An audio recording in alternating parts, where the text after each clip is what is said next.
Prezados irmãos e irmãs, louvado seja nosso Senhor Jesus Cristo. Para sempre seja louvado, nossa Mãe Maria Santíssima.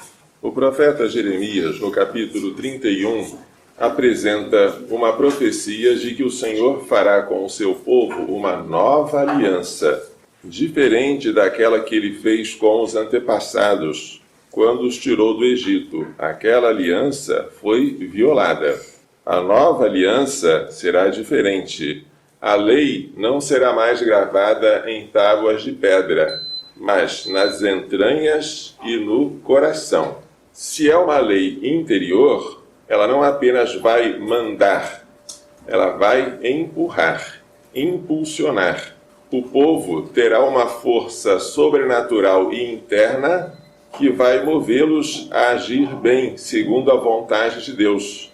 Esta força é a graça.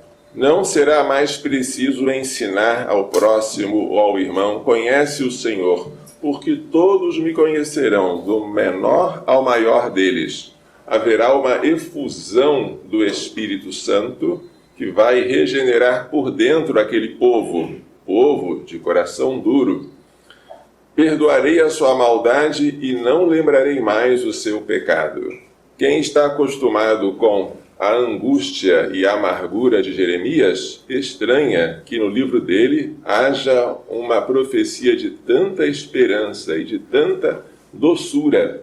É a profecia da nova aliança, que não será mais feita com sangue de novilhos, em que Moisés derramou a metade do sangue sobre o altar, a outra metade aspergiu sobre o povo, e depois de ler a lei que estava gravada em pedra, disse: este é o sangue da aliança que o Senhor fez convosco a partir de todas estas cláusulas. A nova aliança também vai ser com sangue, mas vai ser com sangue de Cristo, o Cordeiro de Deus, aquele que tira o pecado do mundo. E nesta nova aliança, nós nos comprometemos a seguir o mandamento de Jesus, que se resume no amor a Deus e ao próximo, como ele nos amou. E Jesus se compromete a nos dar em troca a filiação divina pelo batismo, a glória eterna, de modo que nós já não temos mais a promessa de uma terra como a terra de Canaã.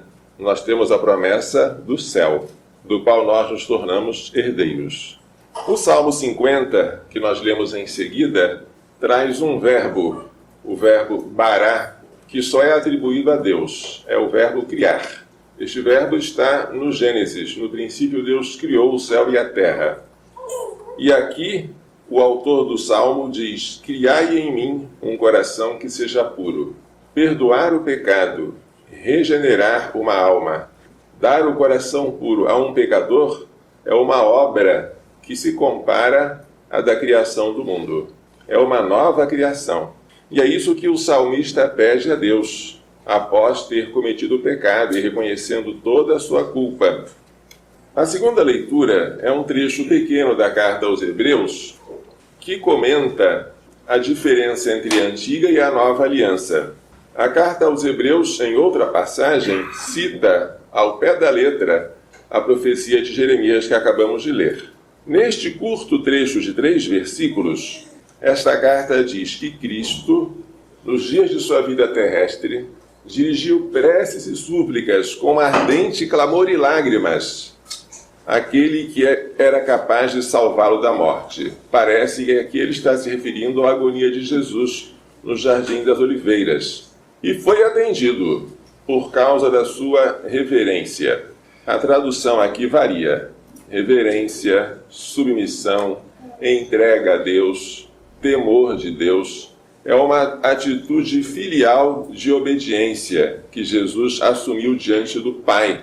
Por isso ele foi atendido, ele foi salvo da morte, não deixando de morrer, mas ressuscitando ao 3º dia.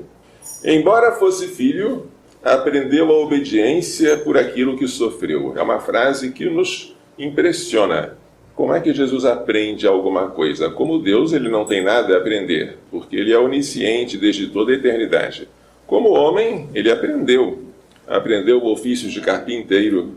Diz aqui a Bíblia que ele aprendeu a obediência. Que coisa interessante. aprendeu a obediência pelo sofrimento. Até em Jesus o sofrimento foi frutífero. Jesus tirou, diz a Bíblia, algum proveito da sua dor. Aprendeu a obediência pelo sofrimento. Na consumação de sua vida, ou seja, levando a sua vida à consumação da cruz, tornou-se causa de salvação eterna para todos os que lhe obedecem. Como ele foi obediente, agora aqueles que lhe obedecem se salvam. A obediência dele em fazer a vontade do Pai foi causa de salvação para aqueles que, renunciando à sua vontade, fazem a vontade dele. O Evangelho apresenta Jesus hoje em Jerusalém, na proximidade da festa da Páscoa, quando alguns gregos, que não eram judeus, mas adoradores de Deus, pessoas simpatizantes do judaísmo, que tinham ido à festa para adorar, aproximam-se de Filipe e dizem: queremos ver Jesus. Esta frase, muito significativa, exprime o desejo de muita gente. Queremos ver Jesus. Onde ele está? Filipe fala com André, que é irmão de Simão Pedro, e os dois vão falar com Jesus. Alguém querendo ver o Senhor. São gregos, querem vê-lo. Então Jesus responde: é chegada a hora. Várias vezes não havia chegado a hora de Jesus. Agora chegou. Que hora é esta? É a hora da sua paixão e da sua glorificação. A hora em que o Filho do Homem vai ser glorificado.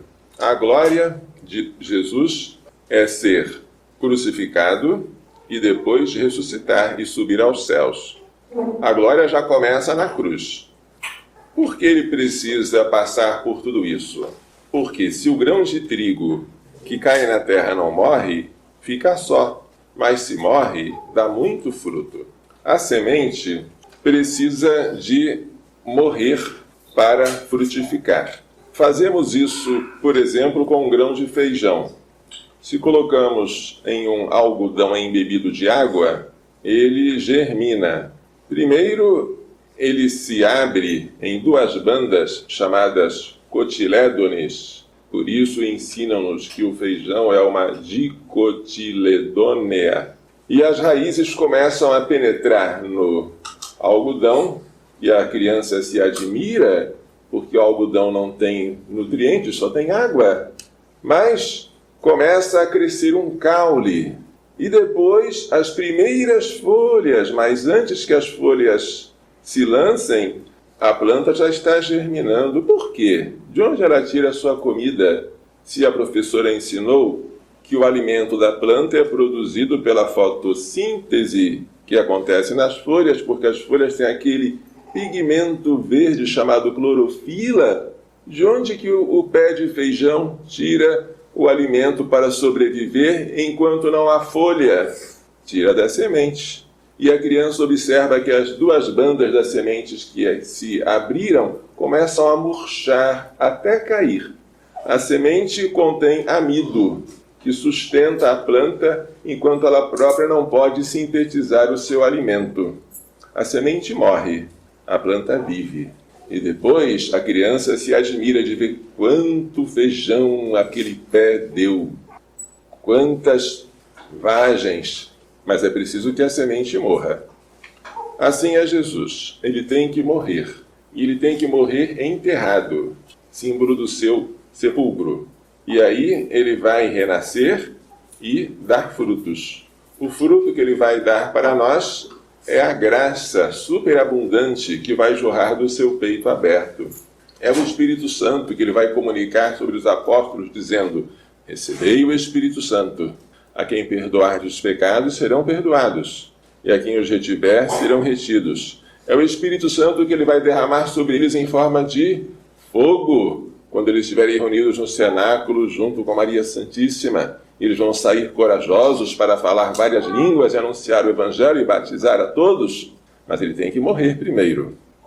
Quem se apega à sua vida, perde-a. Mas quem se desapega de sua vida neste mundo, conservará-a para a vida eterna. O que Jesus está para fazer, morrer, convida que todos nós façamos. Renunciemos à própria vida. Se alguém me quer servir, siga-me. Siga-me quer dizer imite-me. faça o que eu estou para fazer. E onde eu estou, ou seja, na glória do Pai, estará também o meu servo. Agora eu me sinto angustiado. Esta angústia aparece com aquela de Jesus no Jardim das Oliveiras. Mas ele aqui está de pé. No Jardim das Oliveiras, ele está prostrado. Aqui a agonia é interior. No Jardim das Oliveiras, ele sua sangue. Que direi? Pai, livra-me desta hora? Mas foi precisamente para esta hora que eu vim. Pai, glorifica o teu nome. Para que Jesus veio ao mundo? A resposta é muito simples: para morrer. E o que nós estamos fazendo aqui? Se nós somos cristãos, a nossa vida é e só pode ser uma contínua morte. Ele veio ao mundo para esta hora. E nós, que já morremos com ele misticamente pelo batismo, temos que fazer da nossa vida uma contínua imolação. Não é uma morte pelo prazer de morrer. É uma morte por amor a Deus e ao próximo. Glorifica o teu nome, disse Jesus. Aí apareceu uma voz vinda do céu. É a terceira vez em que se manifestam as pessoas divinas. A primeira vez foi no batismo de Jesus, quando uma voz vinda do céu disse: este é o meu Filho amado, em que ponho a minha complacência. A segunda vez foi na transfiguração, quando o Pai disse: este é o meu Filho amado, escutai-o. A terceira vez é agora, em Jerusalém, diante dos gregos, dos adoradores de Deus, que quiseram ver Jesus. O Pai diz: eu o glorifiquei e o glorificarei de novo. O nome do Pai foi glorificado pelos milagres de Jesus, que são chamados de sinais, e será glorificado pela crucifixão, que é o sinal por excelência. A multidão que estava ali ouviu e parecia que era um trovão, aquela voz.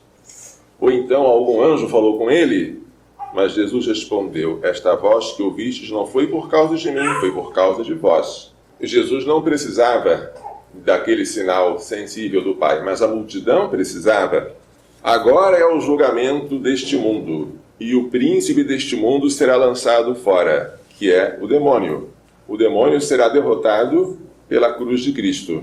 E quando eu for elevado da terra, atrairei todos a mim. Jesus precisa ser levantado.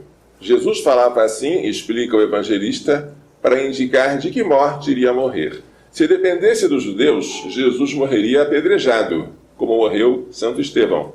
Se ele morreu crucificado, é porque quem o condenou à morte foram as autoridades romanas, que tinham a crucifixão como pena capital. Então, a morte de Jesus seria uma morte elevada, como a serpente de Moisés no deserto. A morte em que ele ficaria num lugar alto para ser observado. Aquela observação seria para a sua humilhação, para escárnio, mas também serviria para atrair todos a ele, pela sua mansidão.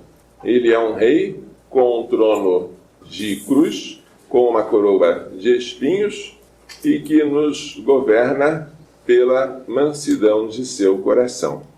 É assim que ele veio para salvar o mundo. E a estrada por ele percorrida é a que ele nos convida a percorrer também. Se alguém disser para nós cristãos: você não vive, você está aqui só renunciando, deixando de aproveitar, você deve concordar com esta observação. De fato, eu não estou aqui para viver, mas para dar a vida. A vida que eu quero e que o mundo não pode me dar é a vida eterna. Esta vida eterna eu já tenho aqui pelo estado de graça, que eu conservo e alimento pelos sacramentos, sobretudo pela Eucaristia. E no futuro eu terei a visão de Deus face a face, que é a glória. A vida, porém, no sentido mundano, a esta vida eu renuncio, porque eu estou aqui para seguir o meu mestre, que morreu. E cada dia tem valor na medida em que nós morremos. A medida da nossa frutificação é a medida da nossa mortificação, porque é morrendo que se vive. E ninguém pode salvar a vida alheia sem renunciar à própria. Esta é uma lição que escandaliza e bloqueia o mundo, mas é a lição central do cristianismo. Quem não aprendeu isso, não aprendeu nada. Maria Santíssima aprendeu isso muito bem, porque ela renunciou não apenas a si mesma, a sua vontade, mas renunciou àquilo que Deus lhe deu de mais caro, que era o seu filho. Na cruz, ela estava oferecendo o seu filho na qualidade de mãe e de imaculada. Sofria, mas sofria de pé. A posição vertical de Maria é estranha. Indica que o sofrimento era muito grande, mas que ela conservava a fé e a esperança. É bonito ver Maria de pé junto à cruz.